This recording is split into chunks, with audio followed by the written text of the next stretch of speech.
And good morning. It's 7:04 on this Monday, February 24th. It's time to head to Studio B for Coleman and Company. Well, hello, everybody, and a good morning to you here on this frosty Monday morning, the last Monday in February. Happy to have you with us. And, of course, we're on the air each Monday at this time for Absolute Kubota, which is located at 1506 West Main in Lebanon. And this morning, Clint Kelly is going to be talking about what all is going on. Clint handles the service department at Absolute Kubota. Good morning to you. Good morning, Coleman. Thank you for having me. Well, we are always glad to hear you and to talk about Absolute Kubota in this time period. Those Kubota tractors, hay equipment, zero-turn mowers, and RTVs, and all the other things that you have there. And what do you want to start with this morning?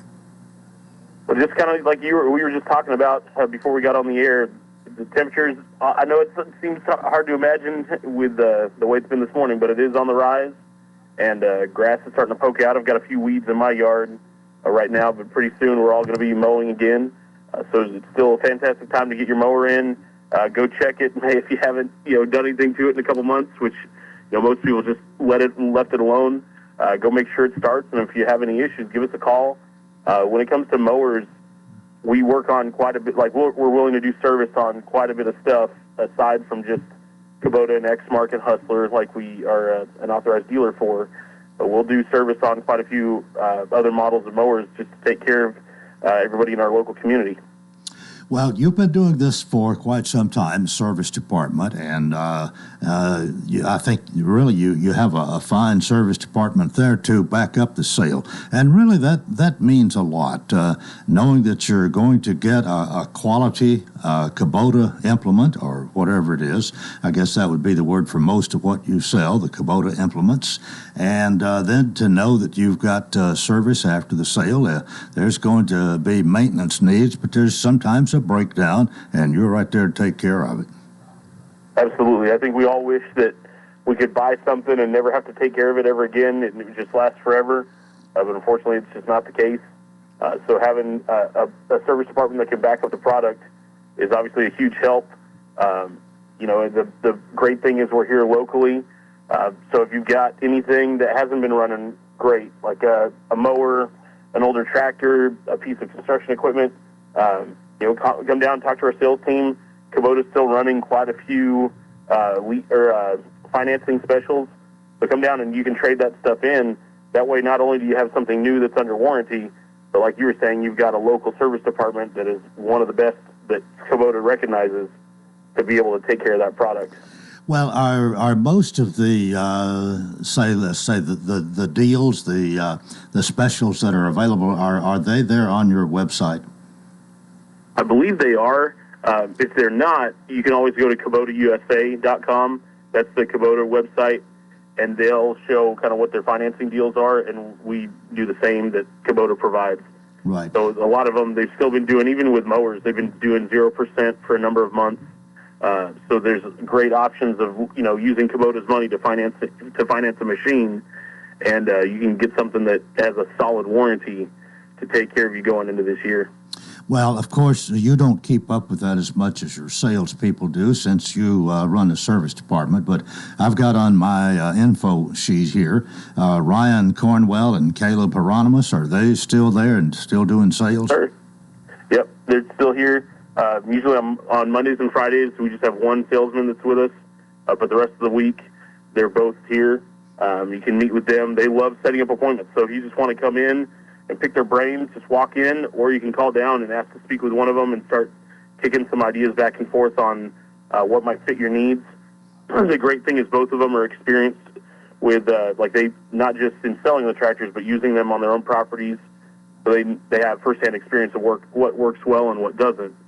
So we've got so many people that are either new to the area, moving to the area, moving further out to have some more land. So come in and just tell us what your requirements are, what your needs are, and those guys are fantastic at finding exactly the right thing. Because the last thing we want does anyone have buyer's remorse if they didn't get the right product? Okay, Ryan Cornwell and Caleb Hieronymus, and of course Clint Kelly with the service department, who's talking with us this morning. And every once in a while, Matt Bryson comes around. I'm joking. Matt is there a lot, and Matt has got a wonderful business there at 1506 West Main, and many of y'all have been with him for quite some time. Yep, we don't have a lot of turnaround. We've got some guys that have been there for a long time. Just a lot of friendly faces, and the nice thing is so many of us live here locally, so you know the faces you might see when you're out and about in town. But at the end of the day, we pride ourselves in being the local dealership to take care of our community. Right. Everything from weed eaters to hay balers at Absolute Kubota, and they are open Monday through Friday, 7 a.m. to 5 p.m., and now open Saturdays, 8 a.m. to noon. I believe that's right. That's correct. Okay. Well, Clint, have a great week. The weather's going to be better. I think it's going to be a delight to see how things pick up, and I got an idea it's going to be a busy week as you close out February. So thanks for being with us this morning. We appreciate it. Thank you, Coleman. All right. That is it for Absolute Kubota, again, located at 1506 West Main in Lebanon. Give them a call, 615-449-6171. 10 minutes after the hour, and Representative Clark Boyd is right here, front and center this morning, ready to go. Good morning. Hey, good morning, Coleman. Nice to have you, as always, on alternate Mondays, and you can, I guess, start out by bringing us up to date what's happened the last 2 weeks since you were here. Well, I think I came in 2 weeks. Well, it was 2 weeks ago. It was the morning of the State of the State, and so right. The governor did a very short State of the State. I think it was about 35 minutes long, and he laid out some of his initiatives, and we got out of there. And so some of those are going to make their way through the committee process, and some of them are more executive in nature, I'm sure, and nothing really surprised me. That one thing that I'm very proud of, if you've heard me talk about this before, but I have served on his Nuclear Energy Advisory Council, and so although the council is finished, he's not reconstituting that one. We are going to continue to make investments in nuclear supply chain and try to recruit businesses here. And he's even making a financial commitment to assist the Tennessee Valley Authority in building the first SMR. There's some federal dollars that are available, and so it's just kind of our commitment that we recognize that to meet our energy demand in the future, nuclear is probably how it's going to happen. And there's just so many first-of-a-kind cost on that one. When someone builds the first SMR in the United States, and we hope it's up there. It may not be, but he put some money toward that, and I was very proud to see that. All right, since we're sort of talking about the budget, talked quite a bit, honestly, with Senator Pody about this, and he was very pleased with the budget. How do you feel about of course, this is the governor's presentation. This is what he is suggesting. The legislature's got to approve it, but what do you think of the budget he came up with? It's a big budget. I think this will be the last of the federal dollars that are left over from the COVID, from the pandemic, and so I think you'll see it go down some this year. I'm still going through it. That's why I'm wearing a suit this morning. I'm going. I'm supposed to be there at 8 o'clock. No way I can make it, but we're hearing from the different state agencies, and they're making their pitch to the Finance Committee, and so they're all coming and kind of explaining, what they're going to do with their extra money or changes that they're going to make, and we absolutely, if there's things that we disagree with, we will push back and make changes to it, and so. And Governor Lee's been pretty good to work with over the years. Before my time, I have heard stories about, going to war with the governor over the budget. Bill Lee's been pretty good about if we say, we're not going to do that, and scratching it out. Instead, we'd rather spend money on this. He generally, doesn't fight us on it. So, but there's a lot in there, a lot to unpack, and we're going to be doing it. Is this mostly what's going to be done now to the end of the session? Just say tackling, for want of a better word, tackling that budget, dealing with it, approving or disapproving? Well, that's our one constitutional requirement is we pass a budget. But, I mean, there's a lot of other pieces of legislation that are moving through. I've got some things that I'm working on and a lot of other legislators as well, too. But I think that special session and the fact that I think we'll probably try to get done by the middle or toward the end of April, I think it's sort of a condensed session. I mean, I think it sucked a lot of air out of the room when we had to go in and have that intense special session. And so I think the remainder of the General Assembly, I can't think of anything that's going to be super controversial that we're going to be dealing with. Yeah. I think a lot of it will be around the budget. Well, we got about a minute before we go to the break, but I do know, maybe not on a daily basis, but probably not a week goes by, and maybe a couple of times in the week that you don't have somebody from your area, some delegation, somebody representing an entity that, if nothing else, just want to come and see you and let you know that they're still there. Yeah, this week, now that we did have the snow this week, and so there were a lot of groups that canceled. We were going to be hosting the Lebanon High School FFA, and they ended up not being able to make it because of the weather. Although there were some other, I think, FFA students that were down there for a breakfast, and we recognized them on the floor. But I heard from some of the high school students, the Drug Free Wilson County group came and talked to us about vaping. And one of the things that is so interesting about vaping is when it first came out, everyone thought it was great, and it was almost a smoking cessation. It was something that you could do that would get you off of tobacco cigarettes. But as it has evolved and more people have gotten into vaping and students have gotten into it, it's gotten to be a bit problematic.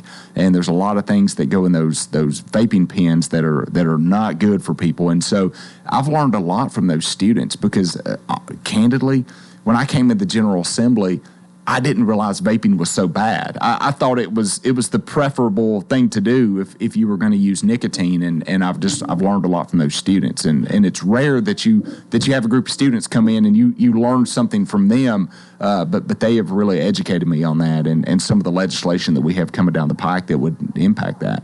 Okay, time for us to take a break. Representative Clark Boyd is here on Coleman and Company, FM 98.9. Let's see what's happening on the roadways. It's all brought to you by Bates Ford. Get a battery installed in most vehicles, $199.95. Bates Ford, 1780 Franklin Road. Now at traffic, here's Chuck. Good morning. We saw some flashing lights earlier with some radar possibly there in Wilson County on 40 westbound just before you get into Lebanon.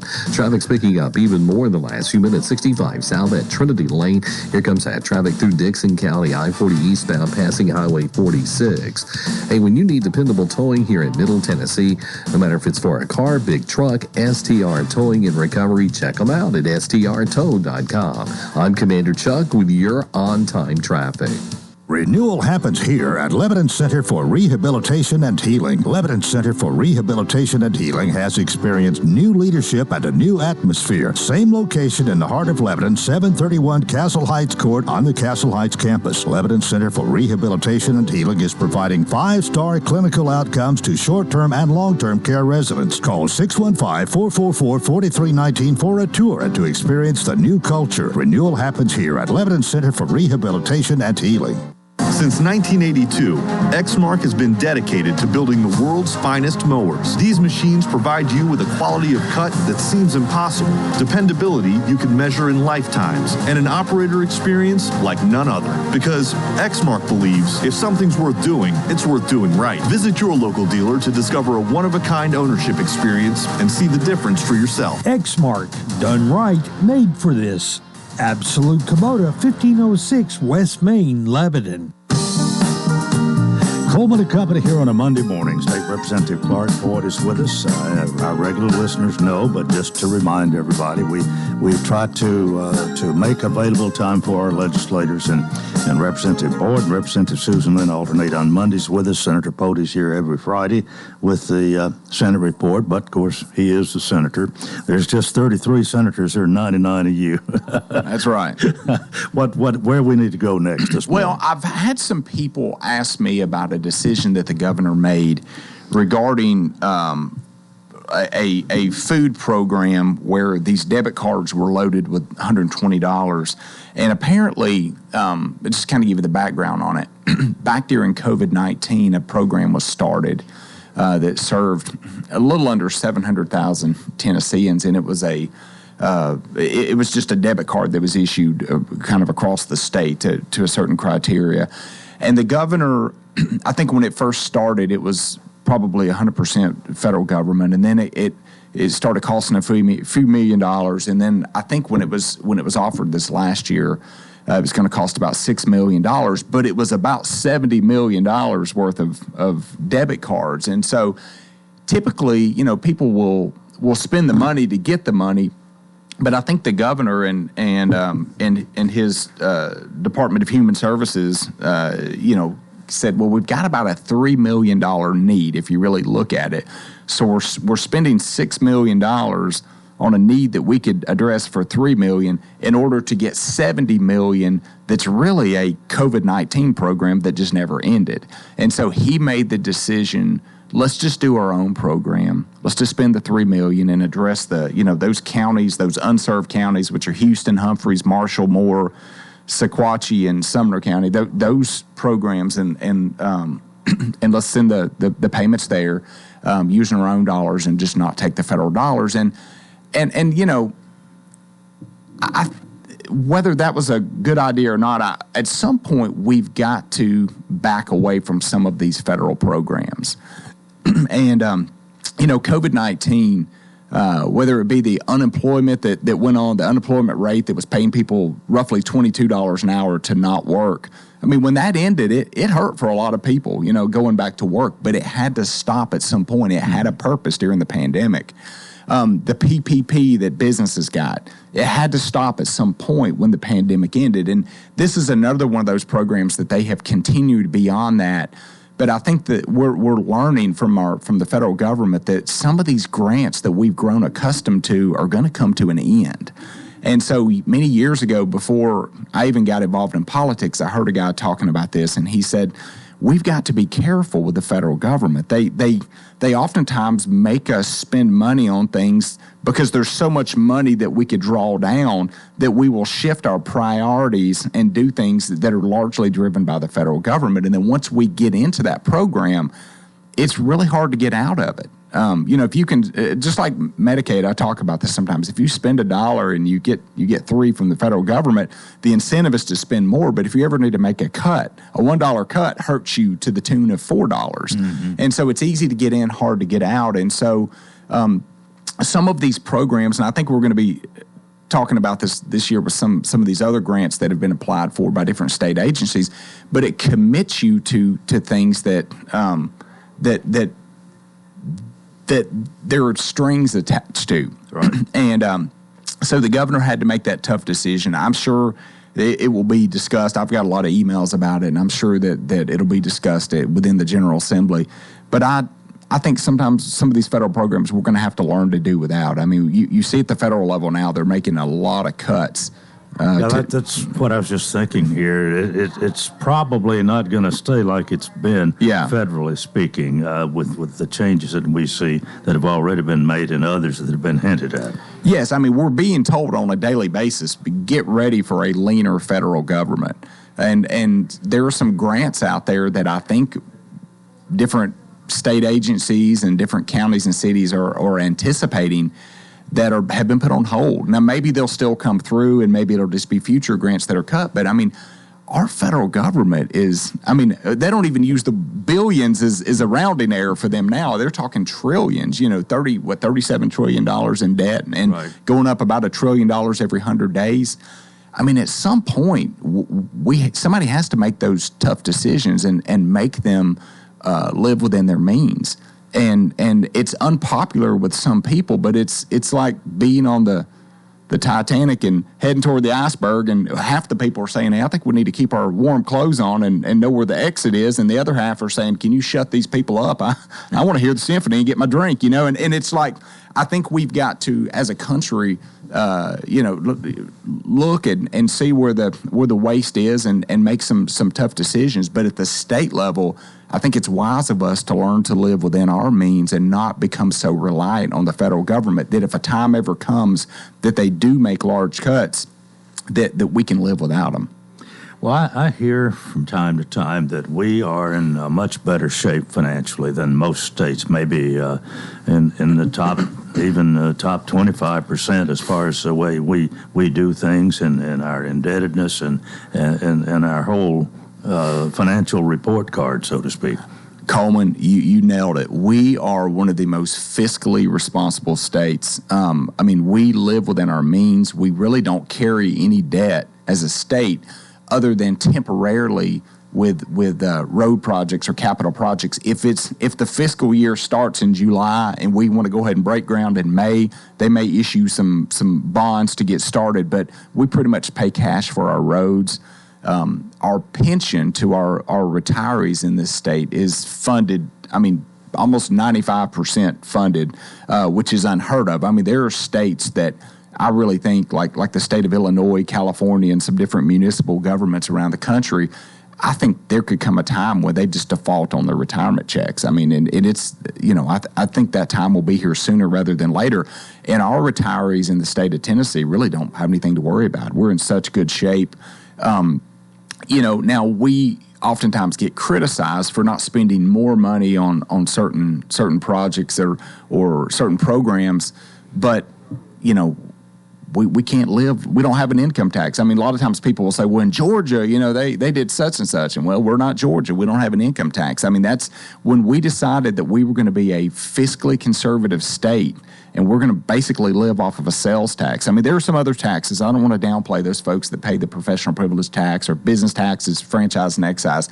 But for the most part, at the state level, now I know you pay property taxes locally. At the state level, we basically survive off of a consumption tax and do a pretty good job of doing it as well. And so I'm proud of that, and our state is in incredible shape compared to a lot of others. And at times I'll go to these conferences in other parts of the country, and they will highlight Tennessee. You'll be sitting in a room, there'll be some breakout session. They won't even realize you're from Tennessee, and they'll be talking about how great Tennessee is on the slideshow. And so there are a lot of states looking at us that wish they could figure out how to do what we're doing. At the same time, we do have some road issues, and we have some roads that need some work, some maintenance, and so on. What are we going to do about that? Coleman, here's what I think will happen. All right. We're not going to raise the gas tax. That was done, I don't remember, I think it was 2016. It was before I got in there. They raised that. That is a very unpopular thing to do. But when that was raised, I think there was initially, a surge of money coming in. But after the COVID-19 inflation, it kind of swallowed that up, and we're basically back where we were before. We've made some changes to electric vehicles. They were sort of paying a very minimum fee. And we started looking at it saying, what does the average gas or diesel vehicle person pay in gas tax a year? And we took that and said, we're going to make the electric car people pay that as well once a year. And that's fair because they're driving on the roads. That it's how many miles are you driving, and the weight of the vehicle is the wear and tear on the roads. So we've done that. Now, that was not popular. I've had some electric car people that did not like getting that bump and in a tax, but no one. Again, they drive on the road. They drive on the road, so it needed to be done.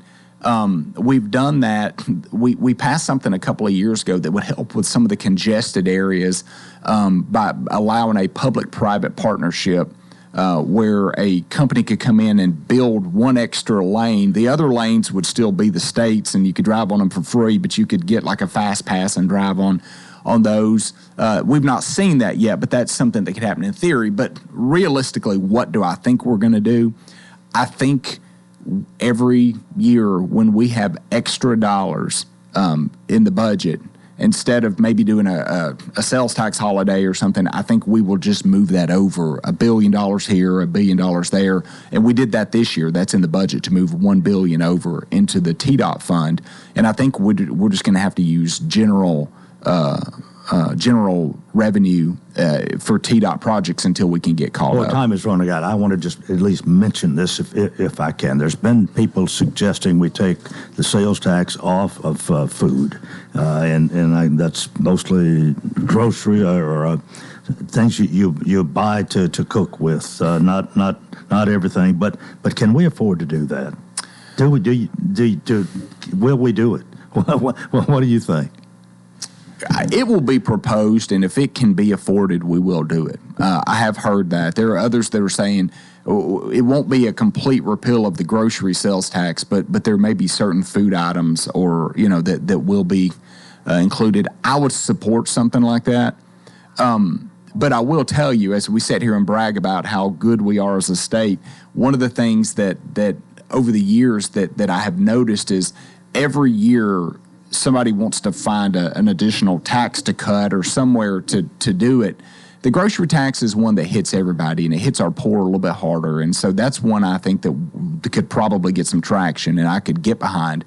But I will tell you that when you do something like that, you're chipping away at that funding source. And I've already described how, as a state, we live off of a very small amount of revenue compared to a lot of the surrounding states and other countries other states in the nation. And so it would make it more difficult. But if there was something that was a worthy cause, that would be it. Now, it's interesting. I know it's almost time to go, but when you said something that reminded me. A bill did go through the subcommittee this last week. I just happened to be standing in there. I'm not on that committee. I was meeting someone, and I stepped in the room and heard it presented. But SNAP benefits, there is a bill that would say that cannot be used on candy or soft drinks. It has to be used on regular food items and not that. And so there's pushback from the bottling associations. I'm sure if you sell soda, you don't want that to happen. But that seems to be popular, and it seems to be getting some traction. So you may see a change to SNAP benefits. Yeah. It's not made it to a committee that I'm on yet, but it was an interesting presentation. Clark, we've run out of time. We're not through, but we got to stop. Yeah. Have a good 2 weeks, and we'll see you 2 weeks from now. Thanks, Coleman. Have a good one. State Representative Clark Boyd and Part 1 of Coleman and Company. We've got more. Please keep it here, FM 98.9. Let's see what's happening on the roadways. Thanks to our friends at Absolute Kubota, premium brands require premium parts and service. Contact Absolute Kubota's Elite Certified Service Department to schedule an appointment 449-6171. Now at traffic, here's Chuck.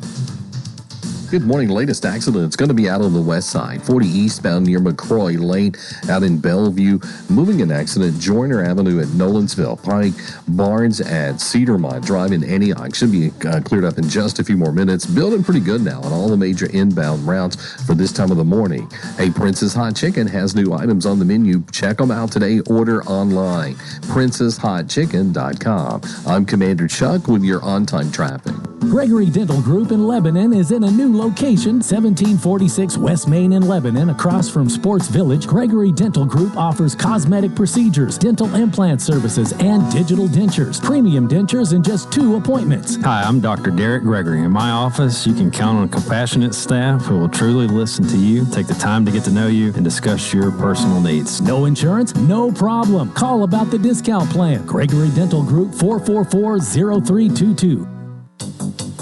We'll have partly cloudy skies today and warmer conditions. Afternoon highs around 60. Partly cloudy tonight, lows in the lower 40s, and then mostly sunny for our Tuesday, highs in the lower 60s.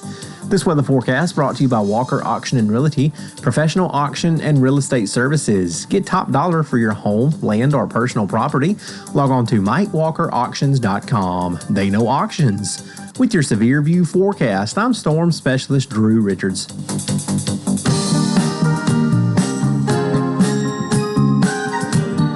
And we welcome you to Part 2 of Coleman and Company. Here on this Monday morning, we're ready to talk about the Farm Bureau Expo Center. Gail Hellam is the Director of Marketing and Events. She is not with us. She is on special assignment. And I think if you knew all about it, you'd say it's a very special assignment. But I understand she is in Florida, actually. She's in Miami. And I have invited MJ to come here, and together we will talk about the Farm Bureau Expo Center this morning, which has built a legacy, but is only one of approximately 160 plus events that are scheduled each year. The fair has built a legacy, but it's only one of about 160 plus events that's scheduled each year. The Farm Bureau Expo Center. Expo is rapidly building a reputation for being one of the most friendly venues throughout Tennessee and across the country. And MJ, I know they do a little advertising with us, not only here at this time on Monday morning, but you have the privilege of advertising for them on your show as well. We love Farm Bureau Expo, and of course, we think it's the best. So we do want to let you know, I know that Gail's been talking about its dance competition time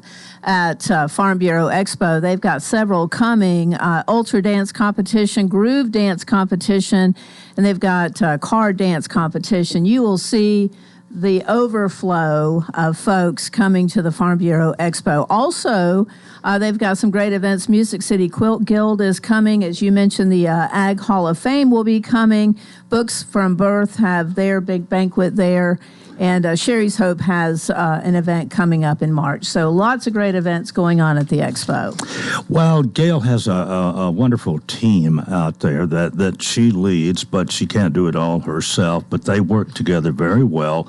And one of the things we have heard from a number of people who have come and used the facility is the cooperation that they receive, and that they want it to be a good event and their purpose to be fulfilled, whatever that is. And they go along way toward seeing that gets done. And that's true. And Gail is the first to say she's as strong as her team, and she's got a great one from the person that emails me the events that are going on to the people that clean the event space and, of course, set everything up for whatever's going on. And they have so many great events going on. And sometimes they almost overlap, and it's up to that team to get things changed, and whatever is needed for one is taken down, put away, the others brought in, and they do it on time. That's a tough job, too. They've got such a great space. They will use different areas of the Farm Bureau Expo. There's always something going on, and they're doing a great job. Well, you stay in touch with Gail probably more than I do. I see her in here for 5 or 6 minutes each Monday morning, and that's about it. But you're in touch with her a little bit more, I think, and especially with the events that you keep everybody reminded of yourself. Yeah, we do a lot of ticket giveaways, too. She is gracious to make sure that we know what's coming in advance, and if it's a possibility, like in the holidays, Mistletoe Merchants, which is a huge draw for folks in our area, and further, we have tickets to give away. So we really appreciate that opportunity. And the other thing that we might say before we close this morning, a lot of weekends are filled up. Sometimes they may be booked 3 years in advance, but it doesn't mean that there might not be a little time available, maybe even next month, probably not next week, but who knows. The thing to do is to call and see. Well, that's the beauty of it. That shows you we needed the Farm Bureau Expo because it is booked out several years in advance. Every once in a while on an odd day, they may have something available for a meeting or a gathering or something like that. So make sure you reach out to them. Right. All right. Well, thanks for being with us this morning. We hope Gail has a great trip. You said Miami, Florida, where it's warmer than it is here, no doubt. The Farm Bureau Expo Center, again, Gail Hellam, Director of Marketing and Events. And we are now about 23 minutes before 8 o'clock. And here on this Monday morning, I have 5 people around the table with me that we're going to introduce. But this morning, I've got to introduce Tracy Pope first, I guess. Tracy, good morning to you. Good morning, Coleman. I'm here on an off day, so we're really here as a focus with a Wilson County multi-club Rotary project called Read to Succeed. So we're here to tell you all about it. Yes, we're glad to have all of you here this morning. Courtney Wheeler is here. Courtney, Mount Juliet Breakfast Rotary President. Good morning, morning to you. We have with us Rob Porter, who's the Mount Juliet Breakfast part of the Mount Juliet Breakfast Rotary. Good morning. Good morning to you. We have Susan Shaw. Susan, good morning. Good morning. Susan is the Lebanon Noon Rotary President, and you were here not long ago. And everybody knows Ray Render. Ray, can you find him? Good morning, Coleman. Ray is with the Mount Juliet Breakfast Rotary. So I think we've got everybody introduced here this morning, and it's good to have all of you with us. And I guess what we could do, too, Courtney, we'll ask you first. What year did you become a Rotarian? Oh, I became a Rotarian about, I guess it was 2021, November of 2021. And Rob Porter? I've been in Rotary since about 2002. And what about you, Susan Shaw? I joined Rotary in 2019. All right. Ray Render? I believe it was July of 2021. And Tracy? Yes, and I joined January of 2020. Yeah. Some of you have been around in Rotary a little bit longer than others. And I'm part of the Mount Juliet Noon Rotary. I don't think I mentioned that. All right. Well, many in our audience know this, but I guess there are many that don't. So what is Rotary? Who wants to I think we just wanted to start out, like you said, lots of people know what Rotary is, but many do not. So Rotary is an international civic organization with more than 1.2 million neighbors, friends, and community leaders that have come together to take action for change across the globe in our communities and really within ourselves. Just to give you a little history about Rotary, our motto is service above self. And 120 years ago, February the 23rd, 1905, in Chicago, Illinois, Paul Harris. That's what's yesterday on It was, yes. We're celebrating our 120th year, yeah. Paul Harris had a vision to bring many of the professionals with diverse backgrounds together to exchange ideas and form meaningful relationships. And then over time, Rotary's reach really extended to a humanitarian service. So many of our members have a long track of addressing challenges in our communities, and we're really known for polio eradication and polio focus, and that is something that our Rotary clubs still focus on, is awareness, especially in third world countries, and vaccinations. We really have 7 pillars of focus in Rotary. One is promoting peace, fighting disease, providing clean water, saving mothers and children, supporting education, growing local economies, and protecting the environment. And, today we are here to just tell everyone about this Wilson County Multi-Club Rotary project that really has a focus of supporting education. All right. I think it was pointed out in the last week or two here on the program, and I'm pretty sure I'm right here, that Rotary is the oldest civic club in Wilson County. You started in the 20s, and then the Lions came in the 30s, the 1930s. Kiwanis came in the 1940s. So, and then there's been a lot of others that's come since, and most of them haven't continued. But all 3 of these have continued, we'd say. But Rotary's you got 4 clubs. We do, and our Rotary started with Susan's Club, the Lebanon Noon Rotary Club. I know my husband is a member, and they celebrated 100 years a couple of years ago. That was the one that started in 1921. So 100 years, yeah. Well, you're here today to celebrate a monumental occasion. And who wants to get us started with that? Well, we'd love to talk a little bit about it. We want to talk a little bit about the history of it first. So this is our Read to Succeed. This is Courtney, by the way. Yes, this is Courtney. Our Read to Succeed program, which Tracy touched on. But this is a program that came to one of our members in the Mount Juliet Breakfast Club, Rob Porter, via a teacher, Audrey Glenn, who at the time was teaching at West Elementary, and realized that many of the students who were in the classroom weren't and never had the ability to have a book. So they would go home with nothing, and she wanted to fix that. So she approached Rob Porter and wanted to figure out a way for us to get books into the hands of all the first graders in Wilson County. So it started with a few schools and then grew to all the schools. And we now give out books to all the first graders in Wilson County amongst the 4 club or the 3 clubs here. And the 4 clubs have been involved in it in the past.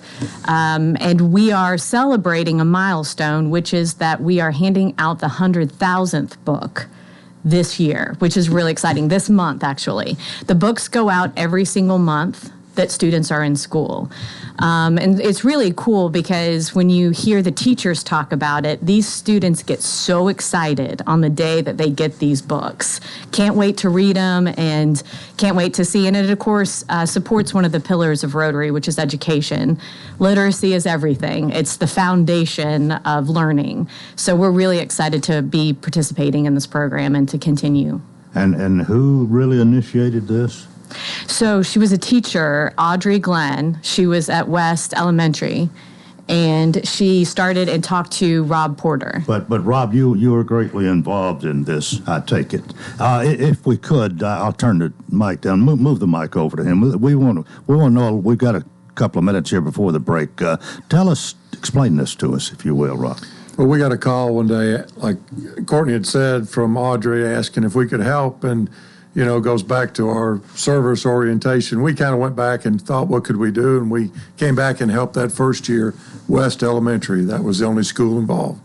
Next year, we went to 5 schools, then 8, and then for the last 3 years, we've done all 18 public schools in Wilson County elementary schools. Now, there's some expense involved in this. Absolutely. This is actually a co-sponsored by our district, 6780. They match all the money that the Rotary clubs create. We're spending about $30,000 to $35,000 a year on this program, combined with the district and local clubs. Well, it sounds like it's been very rewarding, and it must make you feel very proud, very pleased to have been, say, the conduit that was used to get this going and rolling. I'm sure all the Rotarians are proud. It's a great program. Initially, we went into the classrooms and handed out the books to the kids. We actually got to read some days to some of the first grade classes. COVID came and changed all that. So we go in now and hand the books off to the first grade representative teacher, and she hands them out. But it's great. We love seeing pictures. They send us thank you cards every year. It's a great event for us. Well, I would imagine that this encourages some who maybe haven't had a learning for reading like some of the others have. It's something that would maybe be the in thing to do, and if you're not, you need to belong and to move along. Our club, it's sort of an event every month to hand out, to be able to take the books to the schools. We actually have sort of a waiting list of Rotarians that want to go into the schools. Susan's going to talk a minute about what their club does, a little bit different. They have a couple fewer schools than what we do. We ended up with about 9 or 10 schools every month, and then we distribute out the others to the other clubs. But the students look forward to it. In fact, if we're late because of a holiday or something, they know exactly that they were supposed to have books that day, and they're very excited when they get there.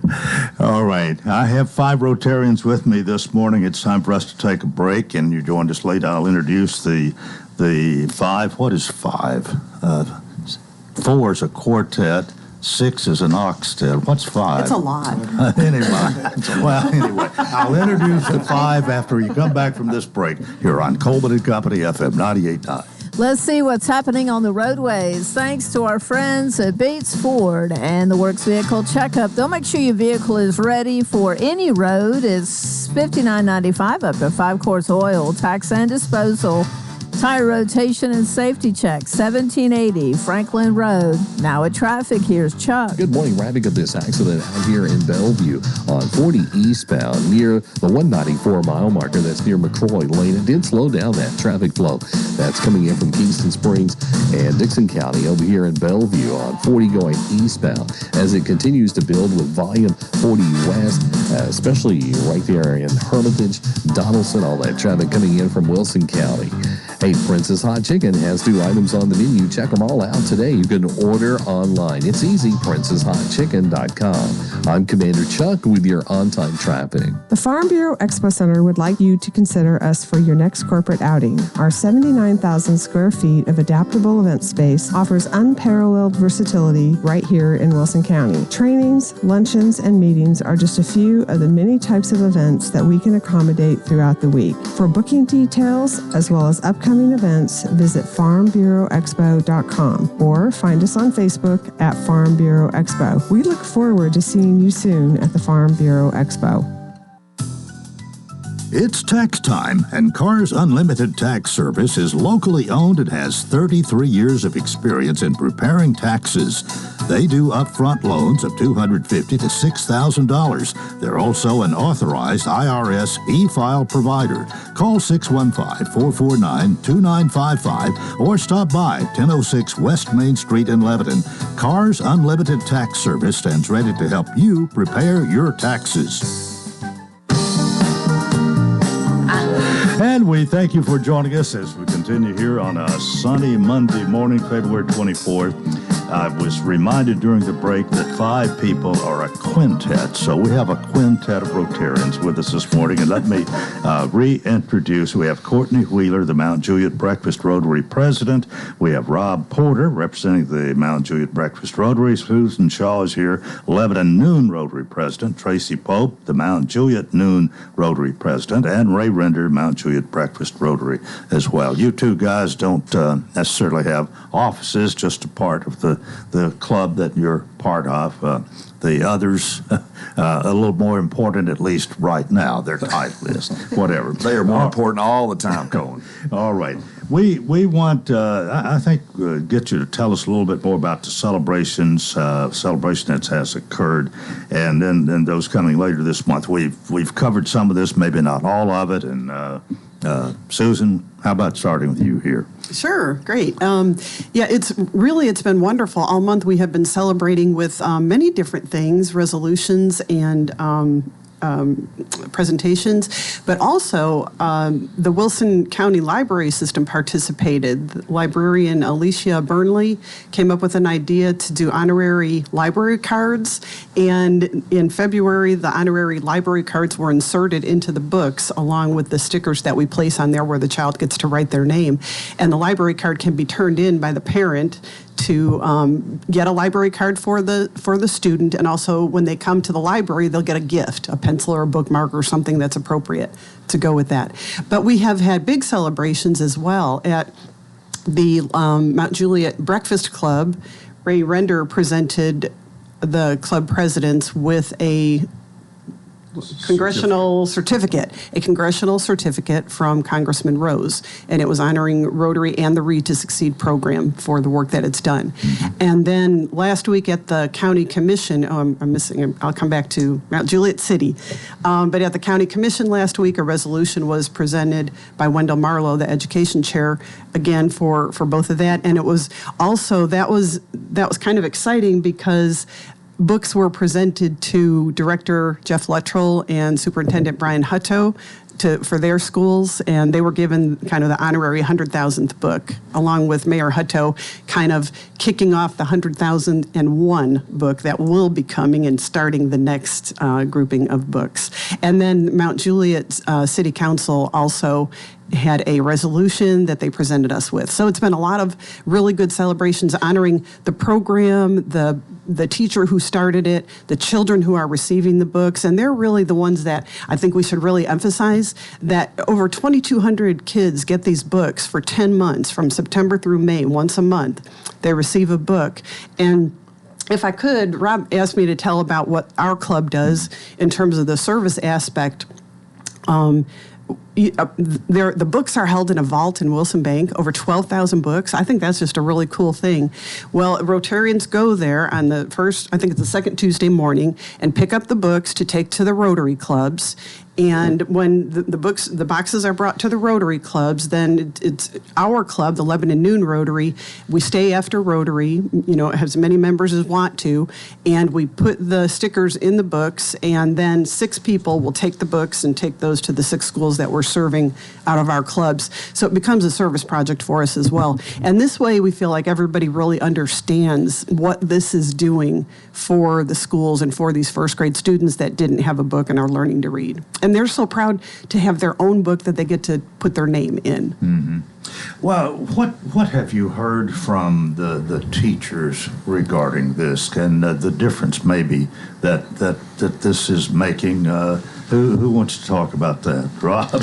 Sure. Well, we last a couple weeks ago we went to Gladeville Elementary, and the first grade representative for the class came out, and I thought she was close to tears. She was so happy to see us and explaining the good that the book program was doing in the first graders at Gladeville. They anticipate the books coming in so much. She has to stop class when the books come in because she knows the kids will be distracted until she hands them out.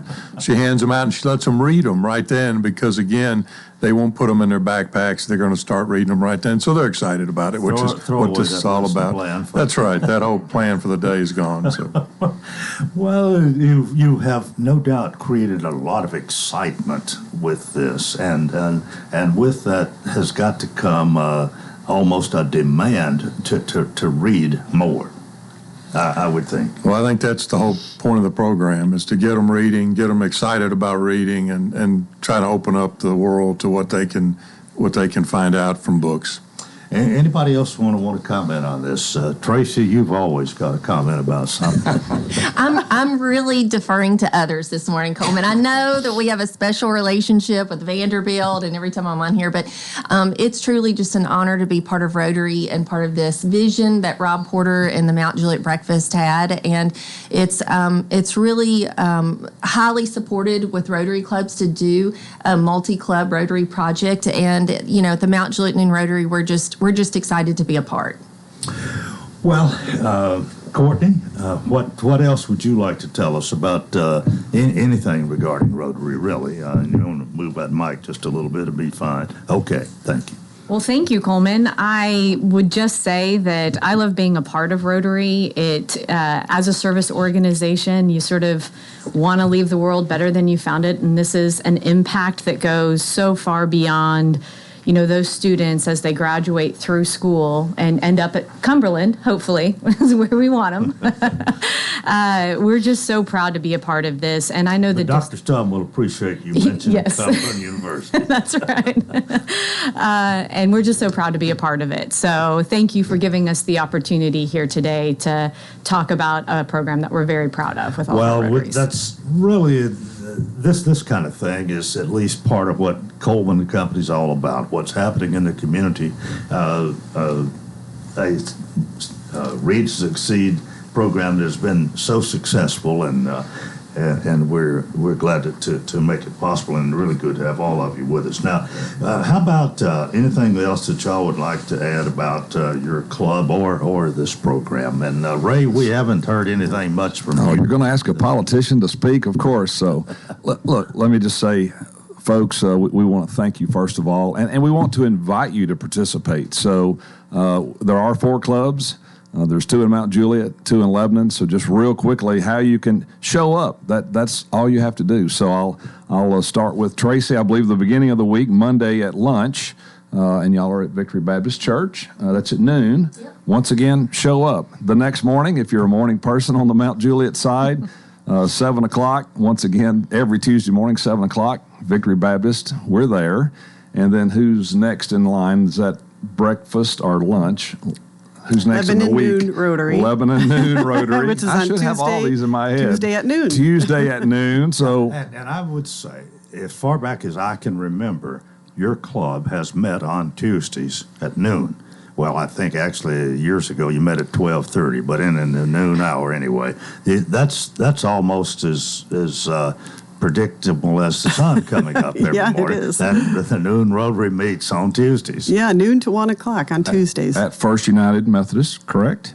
And then Thursday, breakfast, if you're a breakfast person on the Lebanon side of town, They're early. They're 6:45. Once again at First United Methodist on Lebanon. So there's a lot of ways to jump in and participate. And we want to mention our so when the money comes in, it says, oh, well, what do y'all do with this, or where does it? Well, this is one of the places it goes. But through our the Rotary Foundation, we all have the foundation. So there's the club arm, and that maybe is the social and the food. We all have good meals, so show up and have a good meal with us. That's the club side. But the foundation side is really that's where we take money in and we just turn around and distribute it right back out to the community.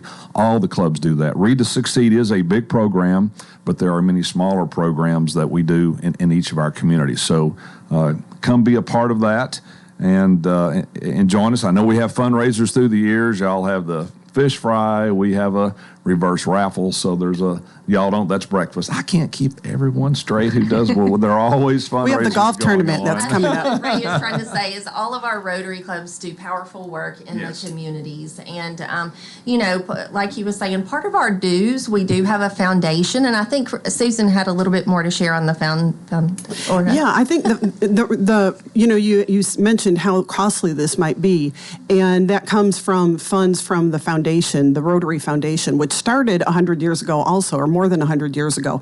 And over that time, they have given out over $6 billion. Wow. And one of the primary things for Rotary is polio eradication, which has been nearly eradicated, and millions of dollars have gone into that, and millions of children have been vaccinated. And the thing with the polio vaccine is if you're vaccinated, you won't get it, which is something that's pretty miraculous. So, but the foundation, the money that they take in, they keep for 3 years, and then the interest that is earned is what pays operational funds. So this is an incredible foundation, and we have a district grant that matched the money that we put in from our individual clubs.